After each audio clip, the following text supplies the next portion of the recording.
Francisco que o senhor falou. A gente teve uma série de decisões do Francisco, né? Uma questão, por exemplo, uma abertura maior a conversar com comunidades LGBTQIA+, que foi considerada uma reforma bastante importante e polêmica. A gente teve a questão de uma abertura maior a casais em segunda união, a gente teve uma mudança no catecismo, a gente teve restrições à missa tridentina. Eu queria perguntar para o senhor o seguinte: o senhor falou assim, é desejável. Com certeza uma parte da igreja deseja que essas mudanças continuem. A gente tem vários cardeais alinhados ao Francisco que defendem uma continuidade dessas mudanças. Mas a gente também tem o outro lado da questão. Eu sempre lembro a entrevista recente do cardeal Gerhard Miller falando se tivermos um papa liberal que nem Francisco, há um risco da igreja ter um cisma. Né? E a gente está falando de uma ala também que não é exatamente pequena. A gente tem alguns cardeais bastante importantes que fizeram muitas críticas ao Francisco, fizeram dúbias ao Papa Francisco. Eu queria saber do senhor como que o senhor vê essa questão, porque um Papa muito progressista também pode criar uma divisão nos próximos anos aí, que, como eu estava falando um pouco antes, assim, a gente corre o risco de um Francisco II ser chamado de herético por alguns cardeais importantes.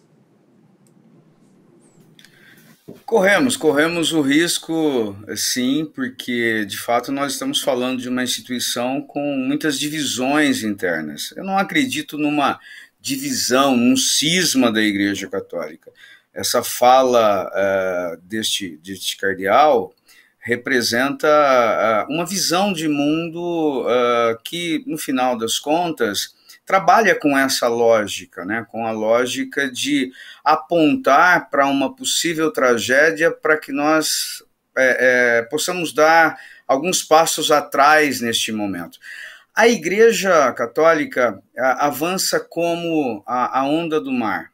Às vezes ela avança de uma maneira significativa, às vezes ela recua. Alguém já disse também, numa metáfora muito interessante, que a Igreja Católica sempre escolhe entre o perfil Pedro e o perfil Paulo. Ou seja, você tem o perfil Pedro, que geralmente é um perfil de um sujeito mais humilde, mais popular, e você tem o perfil Paulo, que é o perfil mais intelectualizado, mais professoral, alguém mais cerebral. Nós tivemos esses dois perfis recentemente, né? Nós tivemos o perfil Paulo com Bento XVI e tivemos um perfil Pedro com a figura de Francisco. São dois perfis distintos e a igreja convive com essas diferenças há muito tempo. A gente tem que tomar um pouco de cuidado, e eu geralmente faço isso porque eu milito na área da filosofia política. Às vezes nós usamos conceitos da política eclesiástica na política secular, e da política secular na política eclesiástica. É interessante, eu acho que funciona do ponto de vista didático, mas é importante ressaltar que todos esses homens da Igreja Católica, eles são conservadores. Eles são representantes de um conservadorismo. Mas este conservadorismo, ele também guarda as suas distinções, as suas diferenças. Você pode ter um conservador que olha para a igreja e diz: vamos manter a igreja vinculada às tradições. Este sujeito olha para o passado como um referencial. Mas você pode ter um conservador que diga: vamos olhar para a igreja, conservá-la, mas atualizando a igreja, tornando a igreja muito mais vinculada ao espírito deste tempo. Este tempo que nós estamos vivendo, que é o século XXI, exige uma igreja atualizada com a agenda do século XXI, com os problemas existenciais do século XXI. Um Papa retrógrado, um Papa que tente reagir aos avanços conquistados pela humanidade, seria, neste momento, algo muito ruim para a Igreja Católica.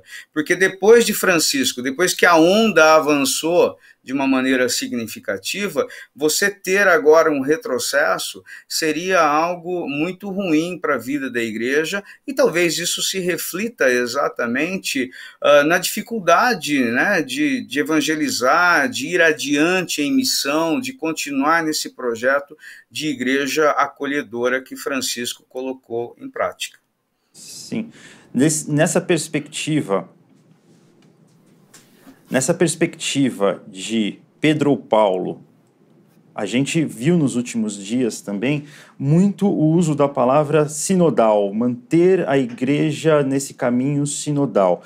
E a gente viu, inclusive, o diácono Alexandre, que participou aqui da live ontem, falou que uma das críticas ao Papa Francisco é que às vezes ele tomava decisões muito por conta própria e falava, eu quero que seja assim, vai ser assim, e insistia até ser assim. Essa questão de uma igreja mais sinodal é algo que também está em debate nesse momento dentro da Igreja Católica, professor? Existem perfis distintos. O próprio Papa Francisco falava na perspectiva sinodal, mas nós precisamos colocá-lo dentro do seu contexto histórico. Ele assume uma igreja que foi sendo preparada por dois papas que o antecederam, mais conservadores do que ele.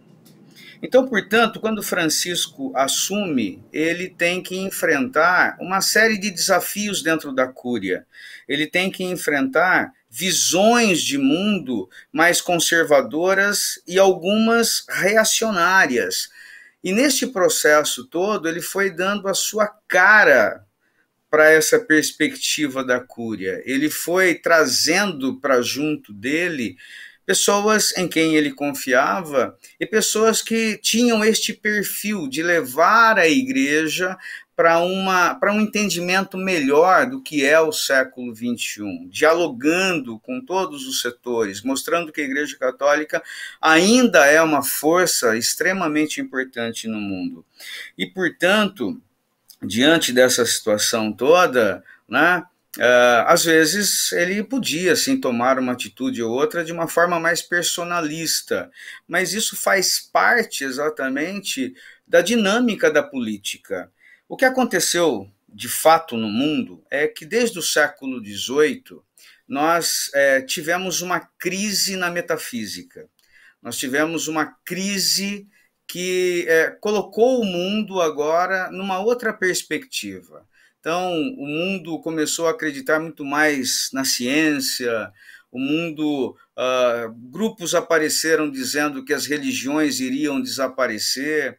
E o que aconteceu internamente com os grupos religiosos é que os grupos religiosos tiveram que ir para o mundo da política. Começaram a fazer uma teologia política.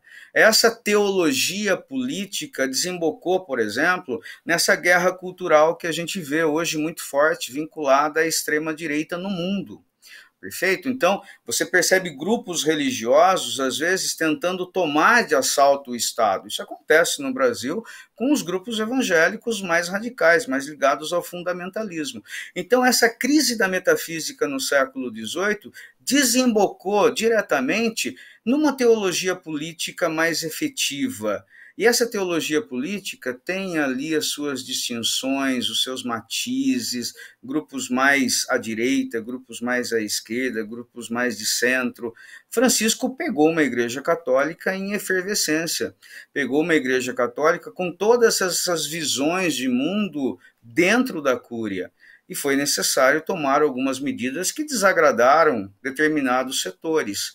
E este conclave mostra exatamente que a Igreja Católica está num momento decisivo. Ela pode continuar com um Papa que entende que a sua teologia política no mundo deve acolher os mais pobres, necessitados, excluídos, ou a Igreja Católica, neste momento, vai optar por uma teologia política muito mais conservadora, reacionária, fazendo eco com este movimento de extrema-direita que é muito forte no mundo, que promove guerra cultural, que tenta vencer o debate através do grito, que tenta impor uma dominação do Estado, que tenta aprovar leis que favorecem a sua orientação religiosa.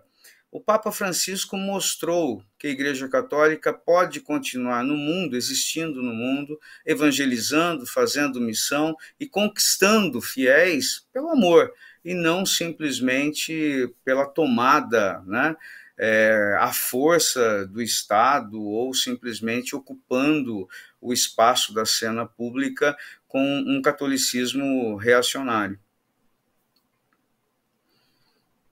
Professor Gerson Leite, muito obrigada. Professor Gerson Leite, teólogo da Unicamp. Muito obrigada, viu, professor? Foi ótimo tê-lo aqui nesse segundo dia de conclave. Até a próxima. Até a próxima.